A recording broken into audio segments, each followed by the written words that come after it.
Narito ang Balitang Pinoy TV.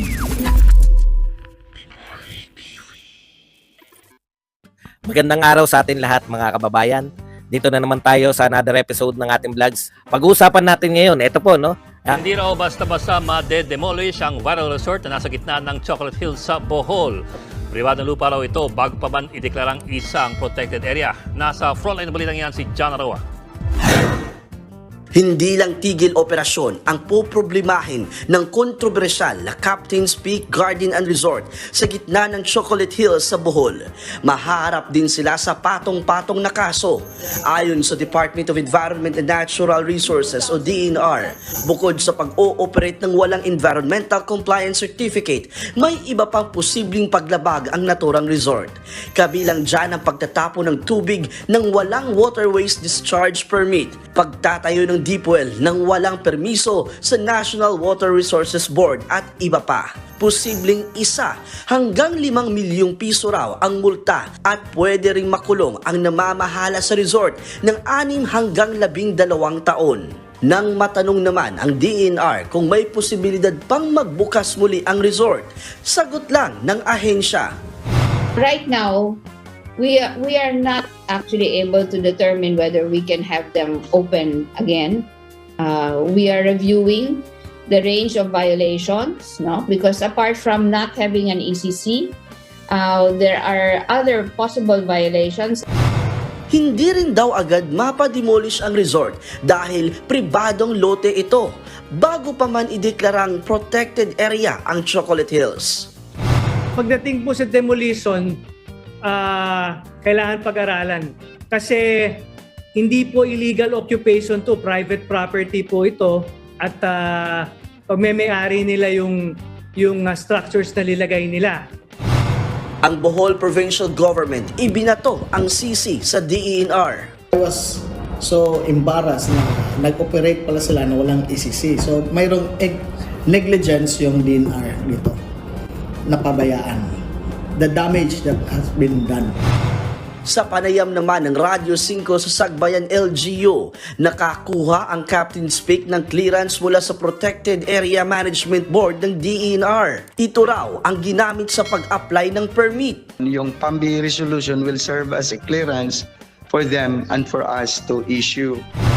Dahil sa nangyari, bubuo na ang probinsya ng Review and Development Committee na tututok sa mga magtatayo ng mga resort sa probinsya. Gagawa raw ang Bohol ng malinaw na ordinansa para siguruhing mapapangalagaan ang Chocolate Hills. Sa susunod na linggo, gugulong ang investigasyon ng Kamara sa isyu. Si House Deputy Majority Leader Congressman Erwin Tulfo sinisi ang Protected Area Management Board at LGU sa pagbibigay ng permit sa resort. Kahit titulado po yan, the law is the law. Meron din ho tayong mga batas. Di po ba, pag ikaw ay may-ari ng lupa, okay, granted, may mga punong kahoy ka, nasa gabal. Kailangan mo pa muna magpaalam sa DENR. Pero giit ni Tulfo, hindi ang resort owner ang may kasalanan. Ang sisi po dito, ma'am, hindi po sa resort. Ang sisi po dito, yung mga LGU, yung gobyerno, yung PAMB at saka DENR for allowing. Kasi susunod naman yan. Magkakaroon din ng hiwalay na pagdinig ang Senado. Ayon kay Senate Committee on Tourism Chairman Nancy Binay, hindi maibabalik ng temporary closure sa resort ang pinsalang dinulot nito sa kalikasan. Sir, kanina po nabanggit po ninyo na ang Sagbayan ay 4th class municipality. Ano po ba ang pangunahing kita ng inyong munisipalidad? Kayo po ba ay mainly tourism destination o iba po? Ang primary means of livelihood dito ay farming, agricultural town tayo sir, no? At kami natutuwa on the other side kasi mayroong dahil maganda naman ang Sagbayan, may mga chocolate hills ka nga.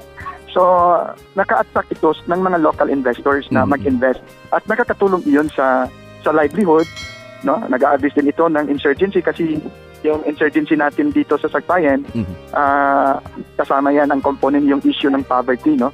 So kahit paano, nakakapag-generate ng employment sa mga tao natin dito, no? So Kaya binabalansin natin yan, sir, eh. No? Sir, nabanggit niyo yung potential investors. Nakaka-attract kayo po ng investors. Gaano po kayo ka-open dito sa mga investors na ito na willing gumawa rin ng ganitong mga structures dito po sa paanan ng Chocolate Hills sa portion po ninyo sa Sagbayan? Sa ngayon, we will be more siguro strict in terms of issuing. Dapat there has to be a periodic inspection, busisiin ng mabuti yung mga requirements na kinakailangan. At kaya nga, dahil sa mga pangyayaring ito, pwedeng matuturn off yung mga potential na investors. In fact, sir, may lumalapit sa amin na mag-i-invest ng hot air balloon dito, no? Pero parang aatras na ata dahil sa mga pangyayaring ito. Bakit, sir? Saan ba sila magtatayo? Kasi multinational yun, international ba? Saan po sila magtatayo kung sakali, sir? Sa may paanan din ba o malayo-layo sa paanan? Ang alin, sir? Yung hot air balloon, kung magtatayo sila ng structure, saan po ba? Malayo sa paanan, no? Malayo sa malayo sa Chocolate Hills. Parang dito ata sa tinatayuan ko. Ito ay isang plane. Ang Oval Plaza namin. Malaki kasi sa plaza. Ang Oval Plaza namin para sa sports facilities. So, yun. Umatras na po itong international, umatras na po itong mga foreign investors sa sinasabi ninyo na magtatayo dapat ng hot air balloon, parang ganun? I'm not saying na umatras. There is no finality yet, but probably because of this nangyayari ngayon sa Captain's Peak, baka magdadalawang isip na yun. Bakit, sir, sila magdadalawang isip kung malayo naman po ito sa Chocolate Hills at wala naman sa protected area yung plano nilang pagtayuan ng business? business? Actually, ma'am, I think most of the land of Sagbayan is under protected area. Most of the land? It's not just because of the Chocolate Hills. Kahit na yung mga flat field natin, nabilong iyan na isa ng protected area. No? Kaya nga, paano kami makikilos niyan? Kaya nga doon sa patakaran ng PAMBI, sa NIPAS law, merong strict protected area zone, meron ding multiple use zone. So doon kami doon sa multiple use zone. Pero just the same, yung proseso ng pahirapan kasi yung ECC na yan eh. Oo. Pahirapan talaga, makaka-turn off. It will take months and even years before you can get an ECC. Pero on the other hand, syempre, hindi, kung sinasabi niyo po na karamihan sa mga lupa dyan sa Sagbayan ay protected area, kaya yun po ang ipinagtataka pa rin ng lahat ngayon. Kung paano nakalusot po ito sa LGU ng Sagbayan na nagsulputan po yung mga resorts dyan. Kasi meron sinasabi natin, ma'am, na multiple use zone. Kahit na isang protected area, may dalawa kasing kategory yan eh. Yung strict protected area zone at saka yung multiple use zone. So doon kami sa multiple use zone. Kailangan ng ECC pa rin at yung PAMBI clearance. Oo. Okay. Sir, nabanggit niyo yung zones. So malamang po magkakaroon po ng adjustment sa zoning or sa master planning ng inyong bayan? Hindi lang LGUs, I agree with that, sir. No, pero dapat ang PAMBI o ang DENR, dapat merong Protected Area Management Development Plan. Hanggang ngayon, wala yan eh. Dapat all LGUs under the protected area involved should be provided with that Protected Area Management Development Plan para well-guided naman, properly guided yung LGU. Kaya lang po kayo, sir, di ba parang sabi nyo kanina, as long as may ECC, okay lang, welcome. Wala po bang control ang dito? Ang kaya LGU? nga, dahil walang Protected Area Management Development Plan, kaya we rely so much on the ECC issued by the DENR or the PAMBI clearance through the PAMBI Protected Area Management Board. If only the DENR will come up with a Protected Area Management Development Plan for Chocolate Hills, then all LGUs, not just Sagbayan, will be properly guided. Okay. Sir, ano pong ilalatag nyo mamaya sa pagkikita nyo with the DILG? Kasi doon sa 3 days na investigation ng legal team nila, we really brought that issue, yung mahalaga sa amin yung Protected Area Management Development Plan talaga, no? At siguro na-on-shami lang dahil sa COVID-19 at saka sa Super Typhoon Odette nangyari, kaya hindi na nakakawan ba na natuloy yung protected area. Kumikilos naman yung DNR naman, in fairness to them, no? Kumikilos sila kasama ng mga MPDC sa lahat ng mga LGUs na under sa protected area, pero hindi na natapos-tapos iyon. So hanggang ngayon wala pa talaga, no? So I hope we can continue that, and then siguro merong adjustment din doon sa pero hindi pa kasi pasok sa 5 years sa prescriptive period yung pag-aminda ng batas eh. Sir, kanina nabasa ko ang lawak pala ng sakop niyang Chocolate Hills, ilang bayan din. Kayo po ba ay may coordination or may pag-uusap doon po sa iba pang bayan na nasasakupan din ng Chocolate Hills?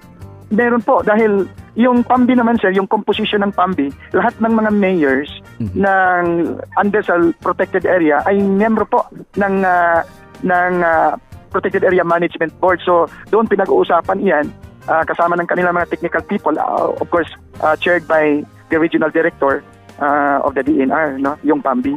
Pinag-uusapan yan, no. Okay. Meron naman coordination, hindi pwedeng magtayo ng isang infrastruktura na walang PAMBI clearance hanggang doon sa ECC. Sige po, aantayin namin sir, taantabayanan namin yung magiging meeting nyo po kasama ang TILG at hihingi rin kami sa kanila ng update. Ukol pa rin dito sa issue na ito ng mga nagsulputang resorts po dyan sa Sagbayan, Bohol. Maraming salamat Mr. Felito Pon sa pagpapaunlak po sa amin. Thank you, sir. Maraming salamat po sa inyo. Yan nga po si Sir Felito Pon, ang Executive Assistant to the Mayor ng Municipality of Sagbayan. Ito na nga mga kabalita. Ano na ang masasabi nyo patungkol sa balitang ito? Please comment down below mga kabalita. Pag-usapan natin yan sa comment section. At kung di ka pa nakasubscribe sa ating channel, baka naman